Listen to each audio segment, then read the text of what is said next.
So this is our video number 2 in chapter 67 political party, and in video number 1 we had covered the theory of this, and in this video we are going to cover the MCQs and the questions for your mains, right?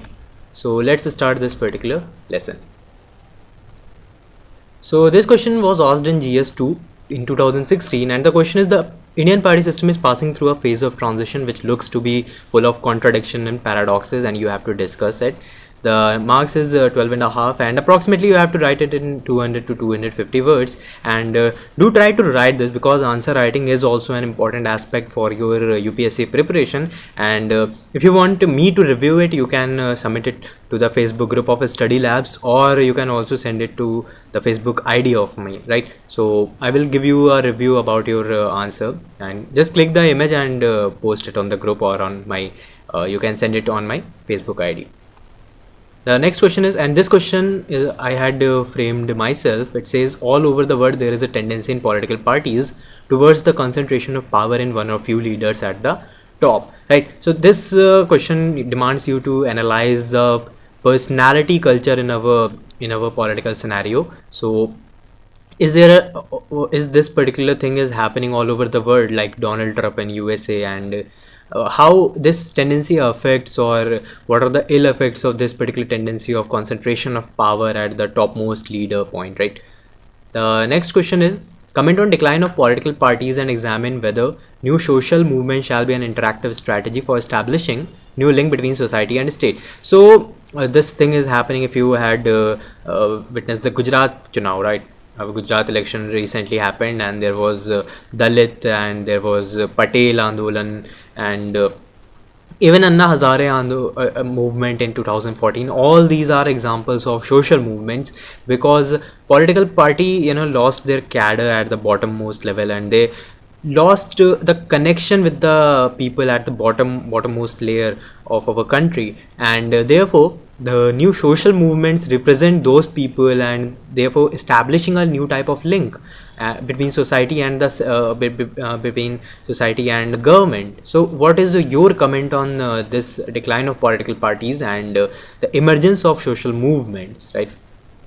Then the question is: comment party system in India is neither Western nor indigenous. So this is pretty simple. And the next question is: the electoral bond scheme was announced. Now this is also a very important topic, transparency in political funding, right? So the electoral bond scheme was announced in Union Budget 2017 with an aim for increasing transparency in political funding, and you have to comment it whether there is transparency now, or whether the process becomes more transparent, and you have to just justify your points with facts, what was happening there, or what were the provisions of electoral bond schemes. You have to get all your facts correct in this particular one. And these are the questions for mains, and let's now move to the MCQs. So this question was asked in Jharkhand PCS 2011, and this type of question is asked in various exams. I had just mentioned one exam name, but prepare this for even for UPSC prelims. And the type of question is how a party can get the recognition of a state level party or a national level party. So must remember all the conditions, those are very important. So the first question is: any party with 6% of total votes in Lok Sabha or Assembly election in 4 states and win at least 4 seats in Lok Sabha is recognized as national party, regional party, state party, and factional party. And this is pretty simple. The answer is national party, right? So the second question is: a group of people who came close to each other to attain their common aim of power is known as a political party, interest group, political leadership, factional group. Now look, since we are into the chapter of political parties, therefore this question is quite obvious that the answer is A, political party. But you must also know about what is an interest group, what is political leadership, what is factional group, what is say self-help group, what is pressure group. You must all know about all these things also, right? So the answer is political party, right? The next question is, it is asked in MPPCS 2011. The question is: in which year Communist Party was divided into 2 parts? So if you are preparing for state level examinations, like if you are from Rajasthan, do research about what parties are there, what state parties are there, what are their full forms, when these parties are formed, right? And who is the first president, who is the current president, or when the previous government was formed by which party, right? So do research about all these things regarding your state, right? If I'm from say Uttar Pradesh, I must know about the BSP and the Samajwadi party and all other parties that are working in Uttar Pradesh. So this question is based on Communist Party, and the option is 1964. The next question was asked in UP Lower Sub 2009. The question is, the word national in Indian National Congress was influenced by A. Ancient Indian precedent, reaction against British rule, European precedent, and freedom struggle of America. And the options, and the correct answer is reaction against British rule. Right.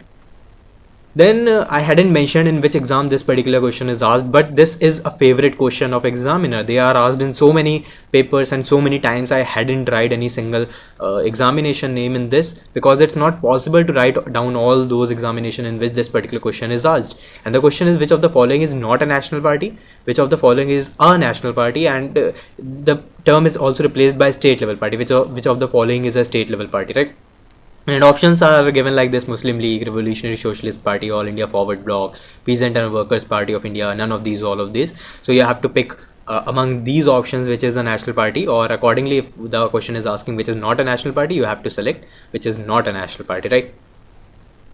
Then this question number 7 is asked in IAS 2012 prelims, and the question is, which of the party was formed by B.R. Ambedkar? So again, I had said you that just you must know which party was formed by whom and when it was formed. So the options are Peasant and Workers Party of India, All India Scheduled Caste Federation, the Independent Labour Party. And if you know a little bit of about B.R. Ambedkar, you had read about it, you know that these two parties, at option 2 and 3 are the correct answer. So B is the answer, 2 and 3 only, right? B is the answer. Then moving on to the next question, IAS, it is asked in IAS 1994. The question is given below is the vote percent of a political party in 3 Lok Sabha election. And again, I am repeating that it's important to know these facts. And even if I am asking, if I asked you how much vote percentage BJP get or Congress get in Lok Sabha election 2014, 90% of you are not able to recall it. Therefore, it is important, these small facts are also important for your preparation.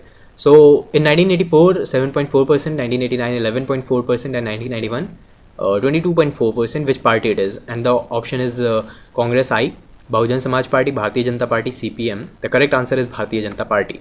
So do read about the state level parties also, and if you are targeting, or if your exam is in 2019 or 2020, do remember, you have to remember for a IAS exam the vote percentage and the vote share and all other things, the seats which the parties get in 2019 also, right? Then this question is asked in UPPCS 2008. Which of these is the main component of a political party? Leaders, followers, active members, and all of this. This is a very simple question, and the answers are also very simple. All these three things: we need leader, we need follower, we need active members in a political party, right? So answer is all of these. Then the next question is not asked in any exam, but it is also equally important exam. The rise of political parties is directly linked to emergence of representative democracies, large scale societies, mechanism of restraint and support the government, all of these. And for a rise of a political party, for a emergence of any political party, all these factors are required. So the option is D, all of these. And again, this question is also not asked in any exam, but and obviously it is not going to be there in your UPSC paper, because the level is not so much high, but it may be asked in various state level examinations, that which political leader owns a football club called AC Milan and a bank. Options are George Bush, Barack Obama, Berlusconi, Nicolas Sarkozy, and the option is Berlusconi, right?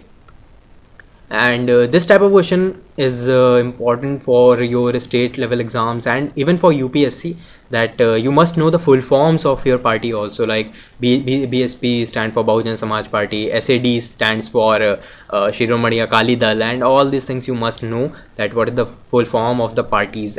Even at national level, only UPA and NDA are important, but at a state level, your state parties are also important, and their full forms are also important to know. So the options are Union Progressive Alliance, Union Protestant Alliance, United Progressive Alliance, and United Progressive Alliance, and the correct answer is D, United Progressive Alliance. So that's all for this particular MCQ session. Now we are going to see chapter number 68, and if you have any query, you can comment down there, or you can contact me on the Facebook group of Study Labs or on my Facebook ID. All the options are available to you, and meet you in the next lesson. Thanks.